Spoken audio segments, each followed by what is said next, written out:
Yes, now is done. Nakaligo na rin tayo. Tapos na yung ating ginawa ngayong araw na ito.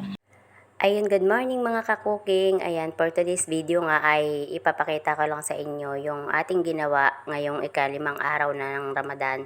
So, ayan, hindi kami kakain ngayon dito sa bahay. Pero syempre, kahit hindi kami kakain dito sa bahay, ay pupunta kami sa bahay ng nanay ng amo namin at doon sila magpuputor, kung tawagin nila dito. So, ayan nga yung aking mga ginawa dito. Gumawa lang ako dito ng basbosa, ng patay, ng eggplant roll, tapos cinnamon. Ayan. Siyempre may iba pa, pita salad. Ayan, gumawa rin tayo.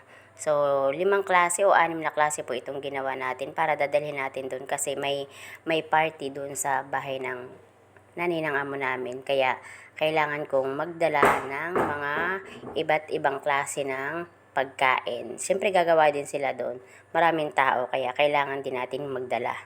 Ayan. Sino po ba dyan yung katulad ko na lagi rin pumupunta sa bahay ng nanay? Ito na kami sa aming pupuntahan.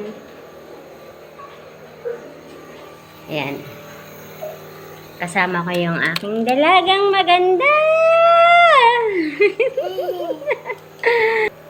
Parang hindi pagod yan. Pero pagod na pagod yan. Pero pagod na pagod. Pero parang okay lang. Nga mga ka-cooking, so umuwi kami kagabi ng 11 na. Tapos nagluto pa ako ng pagkain nila para sa alas 3 ng madaling araw. So anong oras na kami nakatulog? Bali, ang gawa ko naman dito pagkatapos ko magluto, nilalagay ko lang sa sala, dun sa lamesa. Sila na yung nagsiserve sa sarili nila. Pagkakain sila ng madaling araw kasi hindi kami pwedeng makipagsabayan dun sa mga iba dahil kami may alaga kami na 5 bata. So kapag nagising yung mga bata ng maaga, kailangan din namin gumising ng maaga. Ayun, kaya kailangan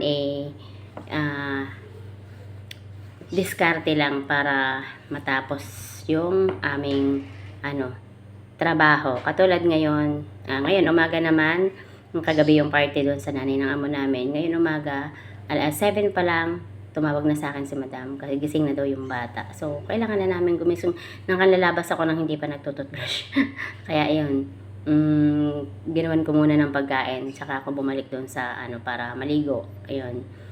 Tapos, ayun na, sunod-sunod na nagising yung mga bata. Kaya, mahirap po sa sitwasyon ko, yan, nagluluto, tapos, nag-aalaga ng bata. So, buti na lang po yung kasama ko talagang marunong din time management. Nagtutulungan kaming dalawa. So, kapag maraming akong trabaho dito sa kusina, tambak na yung hugasan, sa dami ng niluluto, tinutulungan na niya ako habang naglalaro yung mga bata sa labas. Yun lang, share lang po for today's video. Thank you for watching. Happy Ramadan po. Ngayon po ay ika-6 na araw na ng Ramadan. Bye!